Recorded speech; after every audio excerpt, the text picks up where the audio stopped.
I really have to say a big, huge thank you to all of the devotees, to Umapati Prabhu for organizing this, for being so patient, for bearing with me through all of the organizational details. And again, I pray for your well wishes and your blessings, that somehow I can make my Guru Maharaj happy, make Srila Prabhupada happy, make the Panca Tattva happy, somehow enthuse the hearts of the devotees by speaking about a topic which is no doubt dear to all of us, especially since we've all gathered together during this World Holy Name Festival week for no other reason than to glorify the holy name. It is said that Sri Chaitanya Mahaprabhu, he made a garland. With his own hands, he made a garland of the holy name. And then he encircled the entire world in it. So I feel as though we are just small parts of what Mahaprabhu was trying to accomplish, especially now when we have no other option and no other choice but to become part of this global, worldwide Harinam Sankirtan movement any way that we possibly can be. So following in his footsteps, I hope and I pray that we are able to find those wonderful flowers, the jewels that are nestled within the holy name, and we can all string them together and make a gorgeous garland that Mahaprabhu can encircle around the entire globe. This is the only way that we can really find any kind of relief from anything and everything that is going on, because there will always be something going on in this material world. Unfortunately, the nature is such that this material world is set up this way because if everything was wonderful, we would never have any incentive to leave.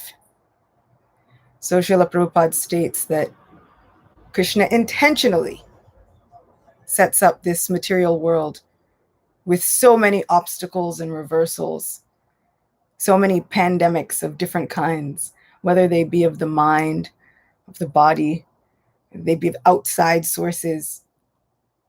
So Krishna sets this material world up just this way because he is so eager for us to return back to where we actually belong. No longer just here, trying to control things ourselves, trying to make this life work ourselves, but where we honor and recognize and acknowledge our true constitutional position as not just servants.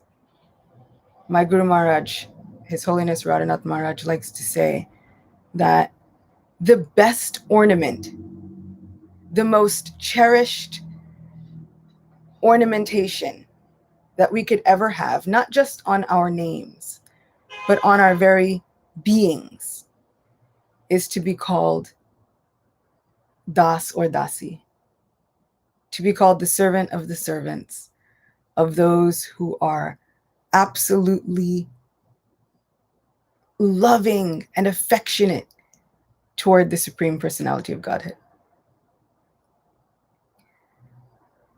So in this way, Krishna decides that there is no other way for us to really come back in contact with our true constitutional position, which ultimately we know is to serve someone or something somehow or other, whether it is our families, whether we are serving ourselves, whether we are serving our pets, whether we are serving other people, whether it is just that we are under the control of a government and we have to follow those rules and regulations. There's always someone that we are under the control of. However, Krishna tries in his own way to help us acknowledge that when we use that free will to serve other things, we find ourselves frustrated. We find ourselves confused. We find ourselves in the midst of so many reversals without any hope of overcoming them. But when we, with all of our hearts, choose to serve Krishna, we find that the ocean of miseries that we encounter in this material world, in this place, it is often said that those miseries, that complete ocean, shrinks down to the amount of water that can fit inside the hoofprint of a calf. So I hope that in tonight's discussion and in describing the glorious pastimes of Sri Chaitanya Mahaprabhu and the entire Panca Tattva, that we will come in contact with yet another ocean, the ocean of the pastimes of the holy name, an ocean in which we can dive in and also somehow become a part of those very same pastimes, even today. So with that, I offer my respectful obeisances to my spiritual masters. I offer my respectful obeisances to all of you, and I offer my respectful obeisances to Sri Chaitanya Mahaprabhu, the most magnanimous and the most munificent incarnation of the Lord, who has come to bestow what no other form has ever bestowed: pure love of God.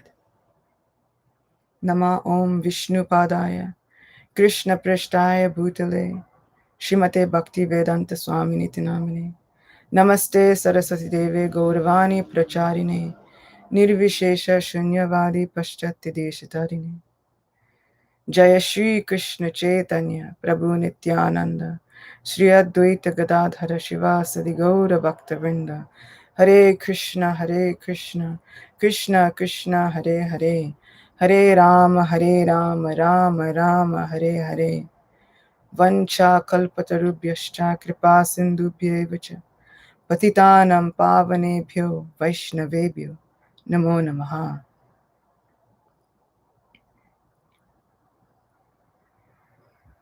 So I was thinking about this particular lecture and this week that we've been engaged in, the World Holy Name Festival. And I was meditating on the first Panca Tattva Kirtan and how it occurred. And I thought that that would be the best topic that I could possibly speak on. Reveling in the pastimes of the Sankirtan movement as it began, at its very roots, with those personalities that we all hold most dear. So, as we all know, Sri Chaitanya Mahaprabhu established himself within Nadia. He becomes a great scholar. He participates in many philosophical and logical debates. He becomes the most renowned scholar of the area, which for a young man was something that was an incredible feat. And then he goes to Gaya to perform the last rites of his deceased father. And while in Gaya, he comes in contact with Ishwarapuri. And he finally accepts Ishwarapuri as his spiritual master. And after doing so, love of God is awakened within his heart. Of course, as the Supreme Personality of Godhead, love of God was always there within his heart. But he didn't manifest those symptoms externally until after he had been initiated into the chanting of the holy name. How can we ever estimate the good fortune of Sri Ishwarapuri? Who can initiate the very deity of the holy names into the chanting of the Mahamantra? Who can initiate the Lord of the universe into the chanting of his very own names? But in order to set the example, and in order to give ornamentation to his very pastimes, he accepts Ishwarapuri as his spiritual master. He returns back to Navadvip, and he is submerged in an ocean of transcendental mellows, thinking about the holy name, chanting the holy name, losing himself in the sound of the holy name. But the Harinam Sankirtan movement, as we know it, with congregational chanting of so many hundreds of thousands of people on the streets, had not been inaugurated yet. The Lord was waiting.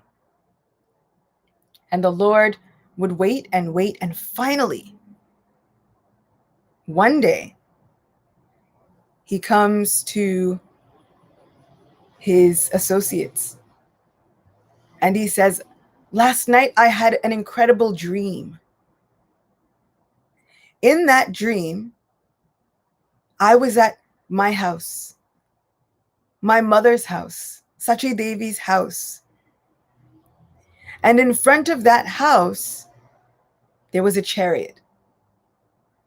And this chariot was beautiful, majestic, and it had the flag bearing a palm tree on it. And on this chariot was a very glorious personality, a personality I had never seen before. His complexion was golden tinged with red. He had eyes like lotus petals in full bloom, eyes that reached almost to his ears, and they were reddish at the edges. And they looked like they were constantly roaming here and there in transcendental intoxication. This personality looked so strong, as though he could hold up the weight of the entire earth with his two arms. This personality wore an earring in his left ear. He had a turban and beautiful flowers in his hair. And he held a plow and a club. This plow and club looked so strong and so solid. And yet, this person was swaying to and fro constantly. And he was experiencing a love that I have only heard about. His heart was overflowing with this love, and he was repeating just one phrase. Is this the house of Nimai Pandit? Over and over, he would sway and repeat, is this the house of Nimai Pandit? After seeing this beautiful personality, I could not maintain my composure. The hairs on my body stood up on end. My heart thrilled with elation and jubilation. And I woke up. I can only understand that this person is a great personality. It feels as though this is the very person I've been waiting for all my life. We must go and find this person. So Haridas Thakur and Advaita Acharya were sent out to go find this very special personality that Sri Chaitanya Mahaprabhu had seen in his dreams. They searched quite thoroughly, looking everywhere they could. They went door to door, searching and searching and searching. And they could find nothing. Feeling worried and dejected that they could not carry out the wish of Sri Chaitanya Mahaprabhu, they arrived back in front of Lord Vishwambar. And they said, "Oh, my Lord, we have looked everywhere, but we cannot find any trace of the person that you mentioned. In fact, we asked villagers, we asked so many people, and none of them have seen this person." Sri Chaitanya Mahaprabhu smiled. And he said, "I can understand that Nitai, this person who I have been searching for myself, wants to demonstrate that he is not very easily found. He is very mysterious and esoteric, but I will lead you to him. Come with me." And Sri Chaitanya Mahaprabhu went with a great assembly of devotees. And they went through the streets of Nadia until they reached the home of Nandanacharya. Some sources say that Sri Nityananda Prabhu was hiding inside the house of Nandanacharya. And some sources say that Sri Nityananda Prabhu was walking outside on the veranda of Sri Nandanacharya. And at that moment, Sri Nityananda Prabhu sees Mahaprabhu and is stunned into silence. Sometimes they say that Sri Chaitanya Mahaprabhu had to go into the house of Nandanacharya. And inside, Sri Nityananda Prabhu was already engaged in deep, deep meditation on the holy name. When Sri Chaitanya Mahaprabhu arrives, Lord Nityananda sets his sights on Sri Chaitanya Mahaprabhu. And there is a wonderful description given within the book Sri Nityananda Charitamrita, which has been taken from the Sri Chaitanya Bhagavat by Srila Vrindavan Das Thakur. And within the pages of this compiled literature, the Nityananda Charitamrita, it is said, thereafter, everyone saw a jewel-like personality sitting in the house of Nandanacharya. His effulgence was equal to that of millions of suns. He was sitting in his own mood, deeply absorbed in ecstatic meditation, smiling all the while. Aware that Lord Nityananda was in a deep trance of pure devotion, Lord Vishwambar and his associates offered obeisances. Everyone stood aside with awe and reverence. No one said a word. They simply stared at him.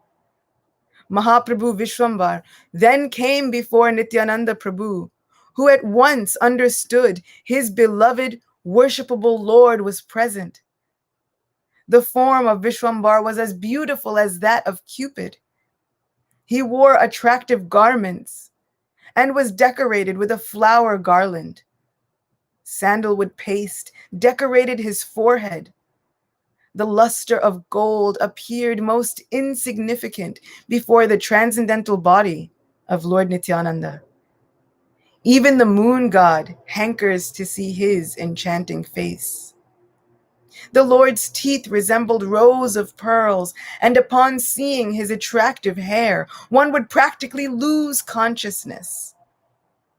While gazing at his two broad pinkish eyes, one wonders, are these lotus flowers? His two long arms reached to his knees. A fine, thin, sacred thread beautified his broad chest. His forehead was wonderfully decorated with marks of tilak, and his body looked enchanting, even without ornaments. His fingernails defied the beauty of millions of jewels. His attractive smile was sweeter than nectar. Vishwambar stood in front of Nityananda Prabhu, who at once recognized the Lord of his heart. Nityananda Prabhu, out of joy, became stunned with ecstasy. He stared at Lord Vishwambar without blinking his eyes. He desired to lick Vishwambar with his tongue and drink his beauty through his eyes. Nityananda Prabhu desired to embrace Vishwambar with his arms and smell him with his nose. But he was simply stunned. No one could speak or move, being astonished. Lord Gauranga, the life and soul of everyone, beheld the situation and began to invent ways to reveal Sri Nityananda Prabhu. With a gesture, the Lord instructed Srivas to recite a verse from Srimad Bhagavatam.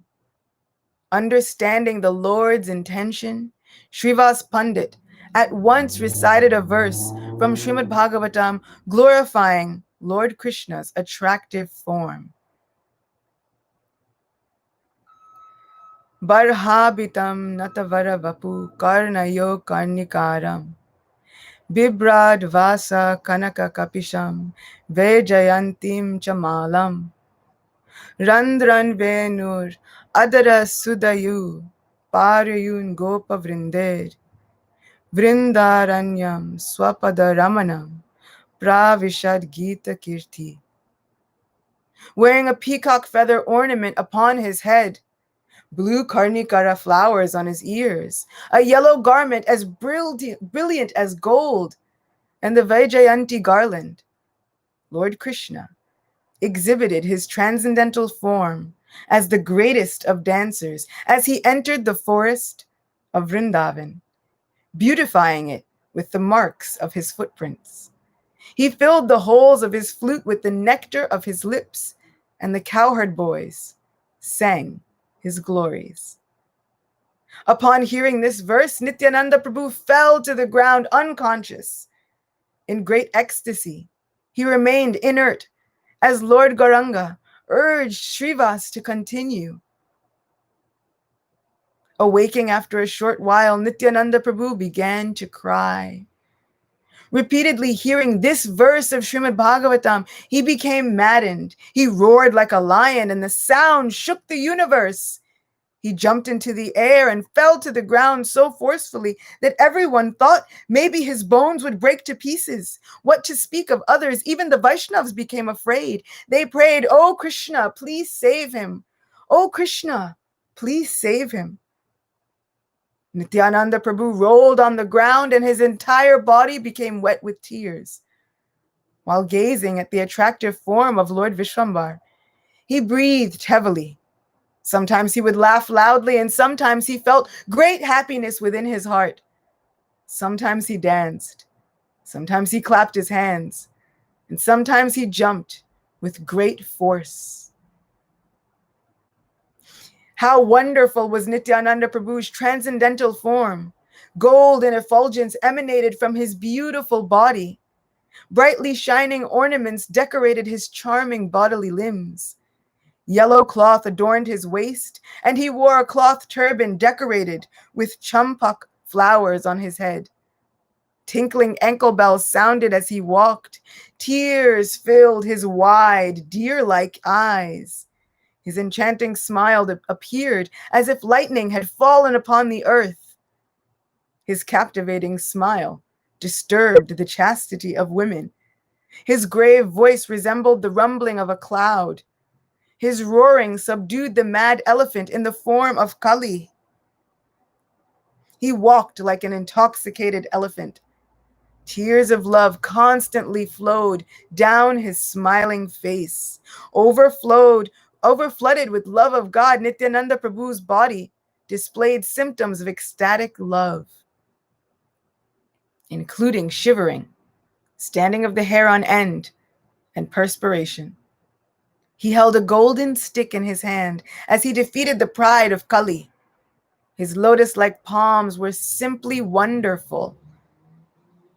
He was decorated with armlets, bangles, a necklace, bracelets, and ankle bells. His 2 earrings were as bright as the sun. He rolled upon the ground. Sometimes he stood up saying, "Please hold me." Then he would ask everyone, "Where is that cowherd boy Krishna?" Seeing the incredible pastimes of Lord Nityananda, finally, Sri Chaitanya Mahaprabhu gathered Lord Nityananda and rested him on his very lap. Seeing this extraordinary scene, Gadadhar Pandit remarked with a beautiful smile that now it appears as though Ananta Shesh is resting on the body of Lord Vishnu. Usually, Lord Vishnu is accustomed to taking service from Lord Ananta Shesh, but now we see that the same Ananta Shesh is being held by none other than the Lord of the universe himself. Finally, coming back to external consciousness, Lord Nityananda gazed unblinkingly on the face of Sri Chaitanya Mahaprabhu. Finally, they engaged in conversation. Lord Nityananda asked Sri Vishwambar, "Where were you? I traveled for 12 years, going to all the holy places. And in each holy place, I looked and searched for Krishna, but you were not there. I searched all over just looking for you." Finally, I heard some holy people saying that now Lord Krishna has given up his abode of Vrindavan and he has sought refuge in the 9 islands of Navadvip. He has also given up his darkish bodily color and has assumed a golden form. Steeped in the mellows of his own divine love, he sways and chants his own names.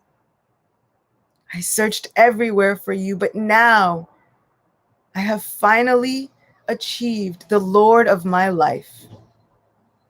Sri Chaitanya Mahaprabhu was equally as overjoyed to receive the loving darshan of Sri Nityananda Prabhu. Understanding that they had both achieved the lords of their lives, Sri Chaitanya Mahaprabhu finally achieved what he was waiting for just in order to begin the Sankirtan movement. All this time he had been waiting just for Sri Nityananda Prabhu.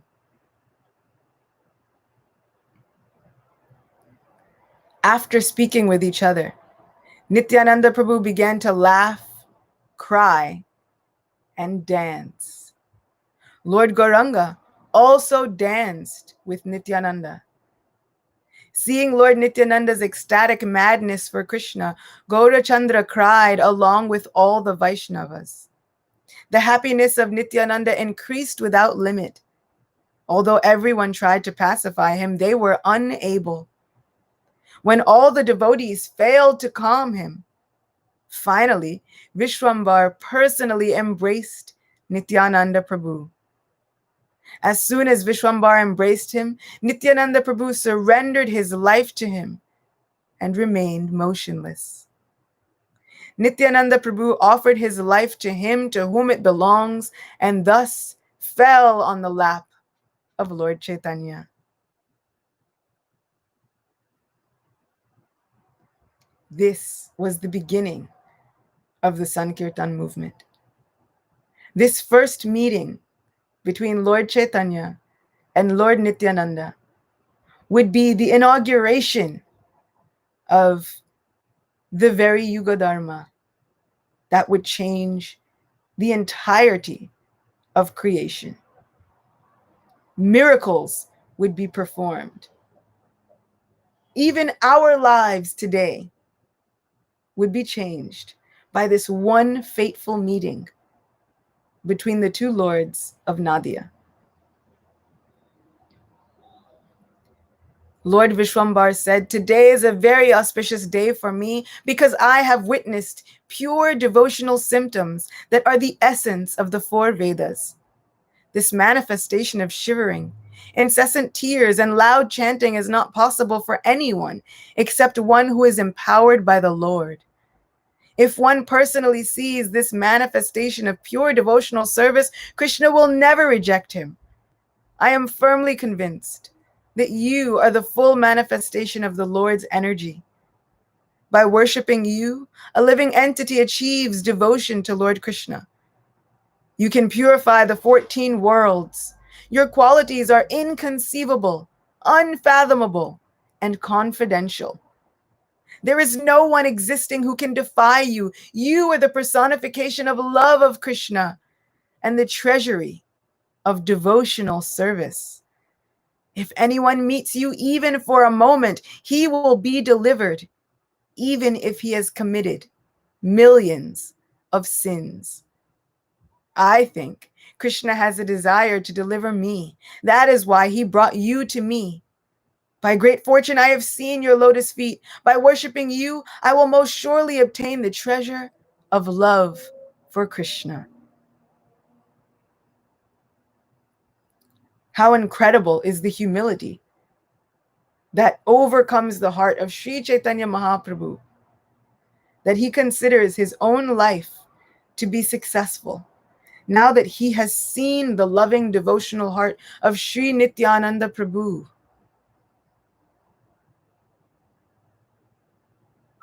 In this way, my Guru Maharaj says that when the two lords began to dance, each step of theirs upon the earth felt like tremors, and it felt like the earth would shift and sway. I can only imagine how happy and how much bliss Bhumi Devi was feeling, having the touch of the two lords, who are none other than Krishna and Balaram, upon her surface again. How incredibly enthused all of the devotees were upon seeing the beginning of the Sankirtan movement.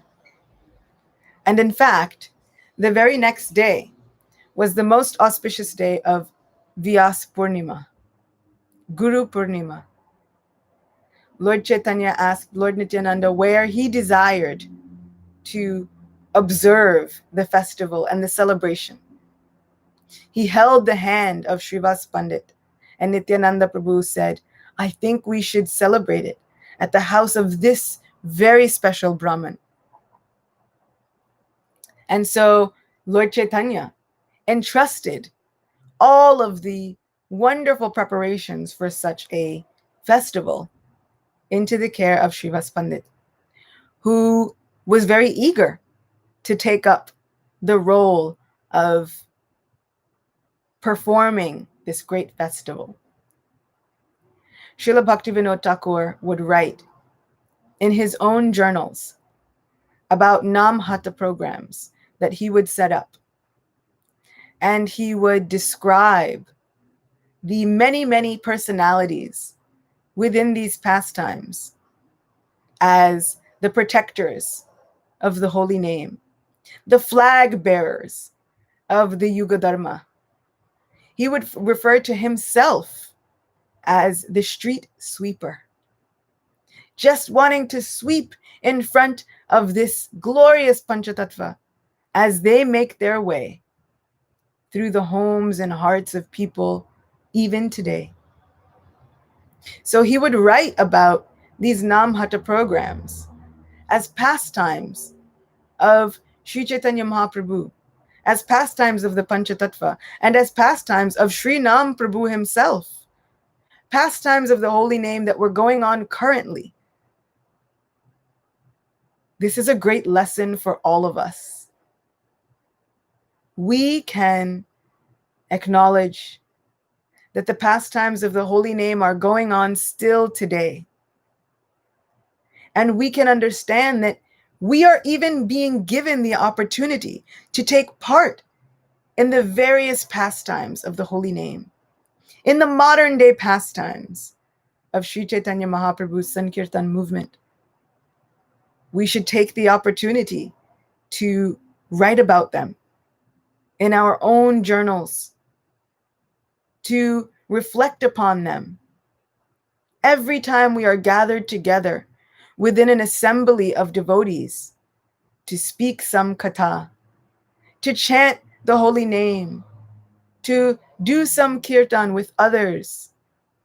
Even as we are in our own homes, we should take the time to reflect upon this past week and think, what are the pastimes that the holy name has performed this week? What are the pastimes that I have been given the priceless benediction to be present in, to somehow be witness to, and to take part in? How was our chanting of the holy names? What songs were sung? What ragas were sung? Even if we don't know the particular names of each raga, we can remember them by the feelings that they invoke. We can note them down. Great devotees have sung a raga that reminded me of the separation that Sri Chaitanya Mahaprabhu felt when gazing upon Lord Jagannath. Or one devotee has sung a raga that made me remember the glorious festival of Rath Yatra, where Jagannath, out of love for all of his devotees, runs out from his temple and gives the priceless benediction of his loving glance upon one and all. We can reflect on how so many devotees have spoken different kathas that made us feel as though we were right there present within the pastimes of Krishna. We should take a moment at the end of our day to write about what we have witnessed, to write about the pastimes that we have taken part in that day, to write about the pastimes that we have witnessed, even if it is through our ears. Srila Prabhupada often states that Krishna is so wonderful because he can perform any action with any of his senses. We see this practically because Krishna can eat prasad with his eyes. He can glance over it and consume that prasad to his heart's content. But in being in contact with Krishna and coming in contact with his devotional service, somehow, in some minute quality, in some minute quantity, these wonderful mystical potencies seem to rub off on us. So now we can see these pastimes with our ears. We can drink the nectar of the holy name through the ears as it enters into the courtyard of the heart and takes over all of our external senses. Let us take a moment at the end of our day to reflect with gratitude on the pastimes that we have borne witness to, the pastimes that we have been a part of, the pastimes that we have been called to facilitate, just the same way that Srila Bhaktivinoda Thakur did when describing his Nam Hata programs. Let us talk about the songs that might have been sung, reflecting on the different translations that we've heard and how they make us feel. These pastimes should invoke some emotion within our hearts. They should invoke some affection for our dearmost Lord. They should invoke joy. They should invoke bliss. These pastimes, these songs, and the holy name itself have the power to eradicate all distress. And it is for this reason that Sri Chaitanya Mahaprabhu made a garland of the holy name and then encircled it around the entire globe, enveloping all of us into his own embrace. We cannot imagine the great fortune that we have, whether we are in our homes, whether we are able to gather together in a small group of devotees, whether we are able to travel. We are so incredibly fortunate. We can find so much to be grateful for each day, even in the midst of what seems like the greatest calamities. We can understand that we have been given the opportunity each and every single day to participate in the glorious Prem Sankirtan of the Panca Tattva, which was inaugurated just on the day and the day after the meeting of Sri Chaitanya and Nityananda. They performed the Vyas Puja ceremony, the Guru Purnima ceremony, with great pomp and circumstance. And on that day, Sri Chaitanya Mahaprabhu asked the devotees, "Now begin Kirtan." Gauranga Mahaprabhu would chant Hari Bol, and all of the other devotees would also begin to chant Hari Bol. My Guru Maharaj describes that there are drums, horns, kartals, so many other instruments. Conch shells are being blown, inaugurating this great festival of the holy name. The Yuga Dharma that would change the world. So much so that we are still talking about it 500 years later. And we never get tired of hearing it. We never get tired of experiencing these wonderful pastimes. My Guru Maharaj describes that so many devotees would chant with the goal and the aim not to say, "Look at how wonderfully I'm chanting," but to chant for the pleasure of Gaur Nitai and to chant for the pleasure of all of the assembled Vaishnavas. In this way, there was a great competition of bliss between who could experience the greatest happiness upon hearing the Sankirtan of the assembled devotees and of Sri Gaur Nitai. Devotees would think, "I will chant and the devotees will become happier." And the devotees hearing would become happier upon hearing the chanting. And each time the competition would ensue. Whose heart would become happiest, the hearer or the chanter? And in this way, they were chanting and responding. Some of us have been in a room where we are chanting the holy names and the response is like a roar, like a tidal wave, like an ocean wave. And we think, this is so beautiful. This is the best moment of my life. I often speak with Bharahari Prabhu in certain kirtans.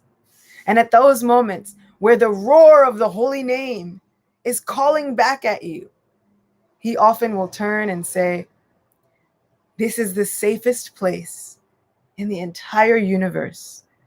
And that roar of the holy name is the most enchanting sound in all of creation." He's absolutely right. That sound, the roar of the holy name, as it comes back to us, as we chant it, and then others chant it back toward us, in a great festival, a competition of who can make who happier, the chanter or the responder. Somehow, Sri Krishna Chandra manifests Sri Gaura Chandra manifests. Sri Nam Prabhu himself manifests in that place where we are drowned in the ocean of chanting the holy names. In the Sri Nityananda Charitamrita, it said, in this way, all the devotees happily described the glories of Lord Nityananda and Lord Gaurachandra. Anyone who hears about the meeting of Nitai Chand with Gaurachandra will no doubt be released from material bondage. These are the benedictions that await us.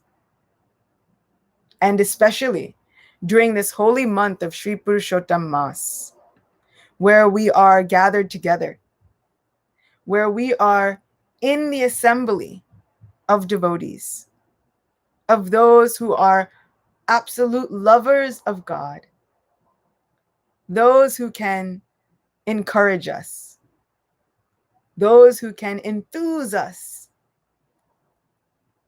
We have benedictions that we cannot even imagine that are awaiting us. But absolutely, the benediction is such that anyone who hears this pastime will be freed from material bondage. So I encourage you all to remember these pastimes when we chant in the future. Any day can be a festival of the holy name. We can make a World Holy Name Festival month. Not just one day, not just 1 week, but a whole month, a whole year. Why not? There is no end to the bliss that is to be experienced when we come together and chant the holy name of Sri Krishna. Sri Chaitanya Mahaprabhu made that his life's mission. And Srila Prabhupada, in turn, made that his life's mission, just to establish the Yuga Dharma, the chanting of the holy name, and in so many other ways, to help us grow closer, nearer, and dearer to Sri Nam Prabhu and to the chanting of the holy name. What is the goal of this chanting? It's to have more chanting. So I hope and pray that we feel enlivened by this World Holy Name Festival and this World Holy Name Week. And we become inspired just to chant more and more and more, to increase our own good fortune and to increase the good fortune of the entire universe. These are the modern day pastimes of Sri Chaitanya Mahaprabhu, and we are all taking part. I thank you all so much for allowing me to serve you. I thank you all so much for kindly listening, for lending your attention, and for tolerating any and all that I've spoken. If somehow I have made any mistakes, they are all my own and not at all the fault of the glorious work of Sri Vrindavan Das Thakur, known as Sri Chaitanya Bhagavat. But if I have done anything at all that has pleased you, I pray that you will offer up a prayer for my well-being and my continued service to that same Sri Chaitanya Mahaprabhu who is so munificent, so magnanimous, and so compassionate, that he be pleased with me and give me the shelter of my own Gurudev and the shelter of the lotus feet of Shri Shri Radha Govinda. Thank you all again for joining and listening in. If there are any questions that maybe I can answer, I would like to see if there is any time for that.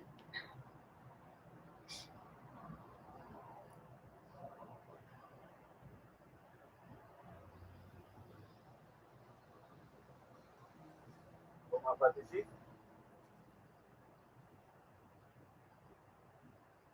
Krishna. So, if anyone wants any questions or comments, please feel free to unmute. We have a couple of minutes, so I'll leave it open for a bit.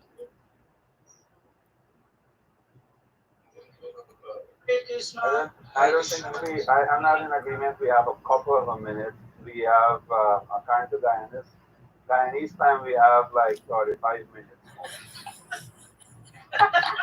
Prabhupada.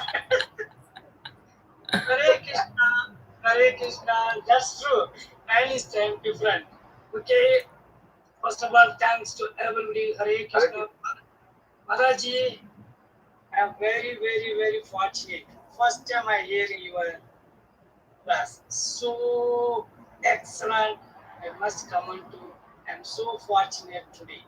Thank you, Madaji. Wonderful disclosure today. I learn from more from you. Thank you so much. That's why I can say. I don't know any question. You are so exact plan. What I say, I don't know anywhere to explain you. I'm so fortunate. First time my life I hear your talk today only. Thank you so much, Mataji. Thank you. And everybody, especially Prabhupada Dev and his team, excellent this for our people this time, especially the pandemic. He engaged our all devotees. I'm so fortunate. Thank you, Mataji, once again. Krishna bless you and everybody.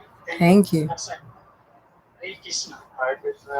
Hare Krishna Chukragopi, that is our professor, local professor for one of the university here in Guyana, Dr. Gomes.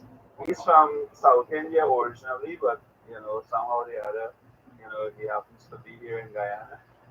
Hare Kirtan, you have something to say? Hare Krishna, Mataji. Thank you so much for a very wonderful class. I I never really heard such a description before of us, actually seeing that while we're chanting, we're actually engaging in the past tense of the Lord. Maybe it's my misunderstanding. I've never seen it like this. So thank you very much for pointing it out so wonderfully. Um, Many times we engage in kirtan, and it becomes, especially when you do it very often, we're supposed to do kirtan very often, and as you say, we should we should see how the Lord is engaging us in His service, and that is the meaning of Maha Mantra. But many times we it just becomes like an everyday thing. It just becomes like normal, and we may not take it seriously. So can you say how we can avoid that, please? Yeah, there is a great danger of our chanting and our kirtan becoming mechanical. Gaur Govinda Maharaj used to say, without understanding of the Maha Mantra and without love in the heart and affection for the Maha Mantra, it is just like reciting the alphabet. So what kind of effect can penetrate our hearts when we become accustomed to simply repeating the alphabet? And I think that as we sincerely pray to Krishna, as we are chanting, and we bring our minds really back to what is going on, of course, it's easy. We find that it's easy to chant in a situation when we are distressed. Then it's really easy to dig deep into our hearts and call out and make sure that every Maha Mantra counts. When there's a pandemic, or our car is broken down, or our health is not working, or our friends have all deserted us, then we find it, okay, we can dive deep. Now I can chant the holy name. But what happens when, it's 75 degrees, the weather is really nice, everybody's happy? What happens then? Then I feel like it comes into the realm of tolerating happiness and distress, as Krishna makes a valid point in Bhagavad Gita about tolerating both happiness and distress. We think so much about tolerating the distress, but really, we also have to tolerate the happiness. And in tolerating it, it means that we don't forget. We have to try not to forget what's really going on. And in hearing so many pastimes, in reading Srimad Bhagavatam, in listening to Chaitanya Charitamrita, we wind up hearing so many examples of even elevated people who, once they've experienced the mercy of Krishna, they forget. Lord Indra is a very, very prime example of a personality who continuously gets saved by the Supreme Lord, and in the next moment he forgets. He decides, I'm doing this all on my own merit. There are so many times he's engaged in battle and he begins speaking to the person that he's fighting, saying, oh, well, now, I'm defeating you. When really, 5 minutes ago, he had just had to pray to Krishna to save his life. Or there's a time when he prays to Krishna to return the earrings of his mother and defeat the demon Bhaumasura. Krishna then defeats Bhaumasura, returns the earrings to Indra, and then requests that he give him the Parijata tree for his wife Satyabhama. Indra flatly refuses. Not only does Indra refuse, but then he says, I'll fight you for it. You can't take my tree. This is my tree and it belongs in my heavenly kingdom. I'll fight you for it. They fight. The same Lord that he was just praying to 5 minutes ago, he fights. But isn't this all of our situation? 1 minute we're praying to the Lord, oh my Lord, please save me, my house has a leak. Oh my Lord, please save me, I need a new car, I need a new computer, I need a new camera, I need whatever it is. And then as soon as we get it, somehow or other we fool ourselves into thinking, I'm doing this all on my own merit. So by constant hearing and by chanting, with that sincerity at heart, understanding that, you know what, Lord, I have to be real for a second. I know I'm going to forget. I know it. I know maybe 5 minutes from now, I'll probably challenge you to a duel thinking that I am much stronger than you, that I can control things myself, that I can handle life all on my own. But then the Lord mercifully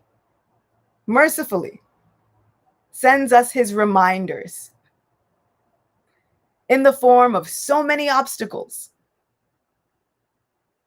We think we've got everything under control. We think we are doing everything perfectly. We are the best business person that there ever was.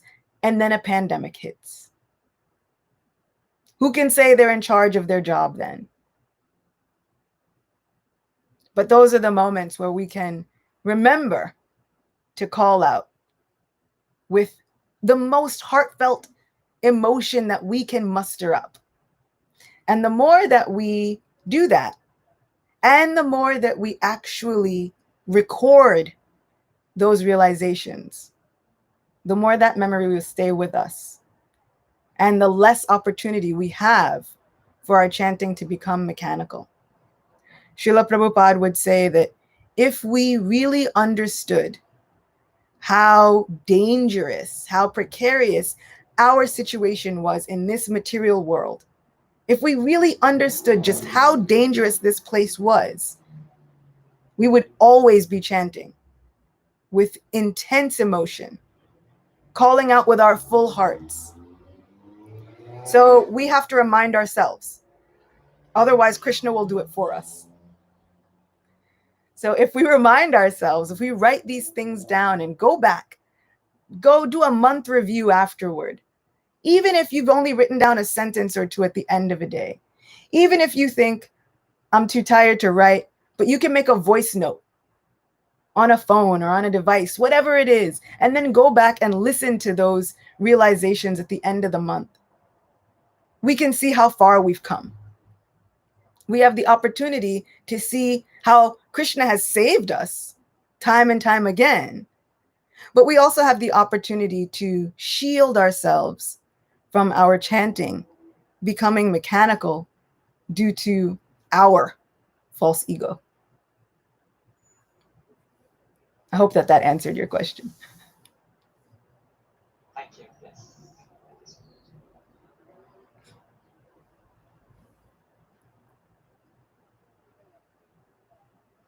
I have one question. I was thinking that when you were mentioning that, that wave of Kirtan and, you're discussing with Brother Hari Prabhu and, what does this means? And he said, the safest place, to be in. I was thinking that how contradictory it may sound to the rest of the world because all of us are taking shelter except the holy name or kirtan or satsang in the whole. We may take shelter of our life insurance, of our bank balance, of our families, and everything else in this world other than kirtan or satsang or the holy name. So how do we clarify that really and truly those are not the things to take shelter of, but the holy name? Yeah, I often get the question, how do we continue to have faith in the holy name? Especially when sometimes we hear, oh, that's for when you're older. You can do that when you get older. For now, you should get your good job, take care of your school, do your life, do everything. Do that spiritual stuff when you get older. Those are for, the old people, they go on pilgrimage, they do their little yatra. It's okay. And the question is, we have practical experience of seeing now, how much time do any of us really have? What does old even really mean? Srila Prabhupada would say old means however close one is to death. So what that is, none of us actually know. None of us know how old we actually are. We haven't been so blessed as Parikshit Maharaj to know, okay, you've got 1 week left, time to get serious. So then it is on us to get serious before Krishna forces us. So the question, how do we express that to others? Well, the point is that we are always taking shelter of something. Just like you said, whether it be our bank balance or our jobs, we are taking shelter of a boss, thinking if I do my work correctly, then this boss will keep me employed. If I just do this one thing, then this and this and this and this will happen. But really, that boss is not in control of anything. We are thinking that I am in control of my health. If I go jogging every day, if I do my 30-minute exercises, if I do my 10-minute plank, I'll be fine.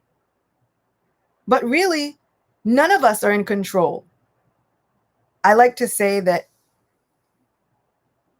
after a large Kirtan festival, one thing that would often happen to me was some kind of purification. So after a large Kirtan festival or a large Japa Sangha, usually I'll get sick somehow. And I've grown to think of it as, okay, we are purifying everything. We churned up everything for the past 2, 3, 4 days, and now it's all got to come out. And one year, there was a 12-hour Kirtan, and it was held here in New York. Everyone gathered together. It was a really intense Kirtan. I mean, for 12 hours, it seemed like everyone was chanting at the top of their lungs. The very next day, everyone within a 5-mile radius, everyone, not even just within the building, but in the surrounding area, everyone got a stomach virus. Nothing teaches you that you are out of control like a stomach virus. We think, I've got this. I can do my job. I can do well at school. I can do all of these things. I have some power. I've got control. And then you get a stomach virus and you realize that you can't control even your internal organs. We have no control over anything. And we realize that usually when we get sick. But how quickly do we forget when we are out of that situation where the virus is past, all these things, and then we forget. Our minds take us to another surrender. So we find so many times that people are not so keen to hear the word surrender. But we're surrendering every day. We surrender to our jobs. We surrender to our boss. We surrender to a teacher. We surrender even to a surgeon, depending on that surgeon to save our lives. We depend on that surgeon and that team of doctors that they will be able to mystically put us into a deep sleep and not kill us. We put our faith in other people, saying, okay, this person is going to save me. Then they're going to cut out whatever needs to be cut out. They're going to sew me back up. They're going to wake me up, and then my body will heal. And so when the question comes, but well, how can we put faith in the holy name? We can't even see that. But we're asleep when the surgeon saves us, so we can't see that either. But somehow we have faith. We believe. And usually it comes because we have seen other people's experience. Srila Prabhupada says that faith comes from devotee association. And from associating with those devotees, those experiences that they have penetrate deep into our hearts. And that builds up the seeds of faith. So if we want to inspire faith in others, we just keep associating. We keep going. No matter how many times they say, I don't know if I fully believe what you're doing. I don't know if I believe that, singing and clapping and chanting is the way to end a pandemic. Or that just a little singing and dancing could end all of the violence that we see in this world. How is singing and dancing going to help that? But we understand that it is the only way.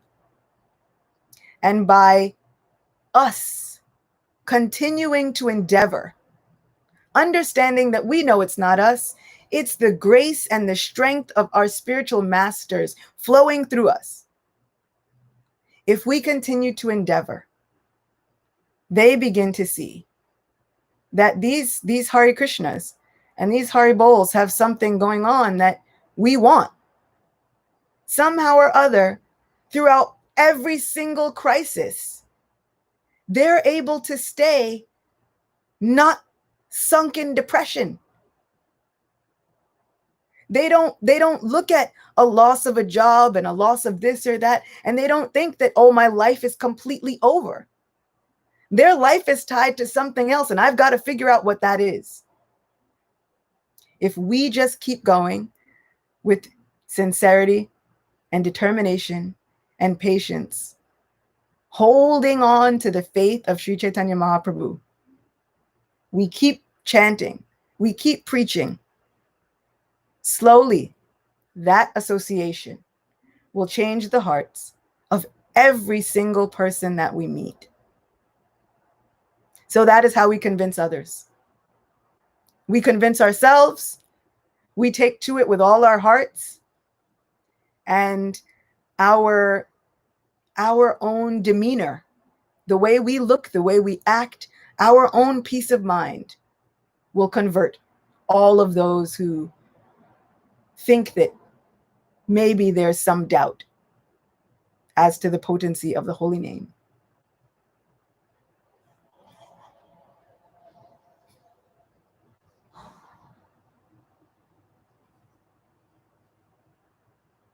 Thank you very much, Ashutaji. Just humbly requesting, we have a few minutes now. If some devotees have any comments or questions, you can unmute and go right ahead. Or if someone on Facebook, you want to text your question, then we can read it out.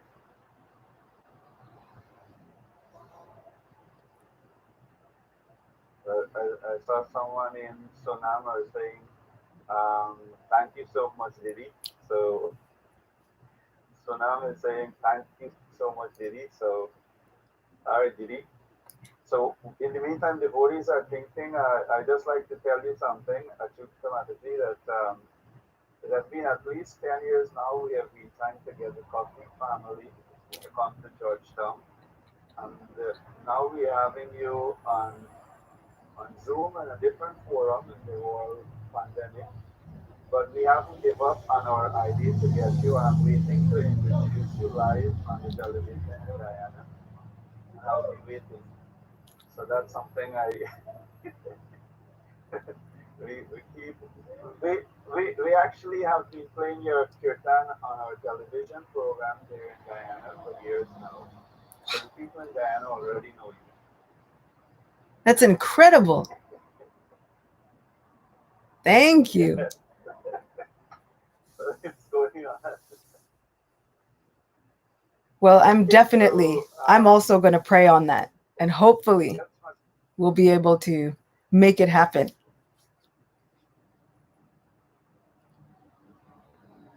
Krishna works in amazing and miraculous ways so that, we never know what will happen. We never knows what will happen. Omapati, Prabhu, just before you close, I would just like to make some announcement. So as Rajesh Prabhu said last night that tonight will not be our final night or final day for the celebration. We must conclude properly. So Rajesh Prabhu request a held over celebration. And he said just like you have Jagannath Mishra Feast or Nandotsava festival, so there will be a held over festival of the Holy Name. I saw Lokanath Maharaj and then they finished today. They had a grand finale today with the 4 hour session that they were doing and devotees around the world. Nevertheless, it's Purushottam month and we are still going on. So tomorrow evening we will have another session on the Holy Name coming live 7 p.m. from Georgetown, Guyana, where we will try to do something a little different. We will have some little discussion and some kirtan in between, some bhajan, kirtan, and then some discussion. And also, we organize within Guyana, Trinidad, and Suriname that somehow or the other some prasadam will reach you at your doorstep.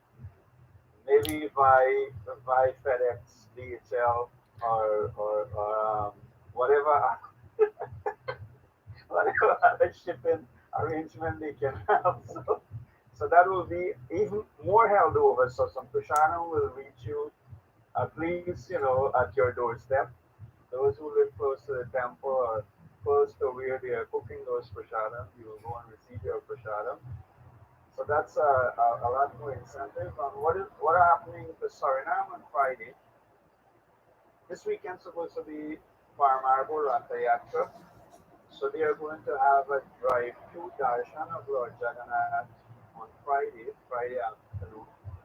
And the kirtan will be done at Hare Krishna Study Center in Georgetown.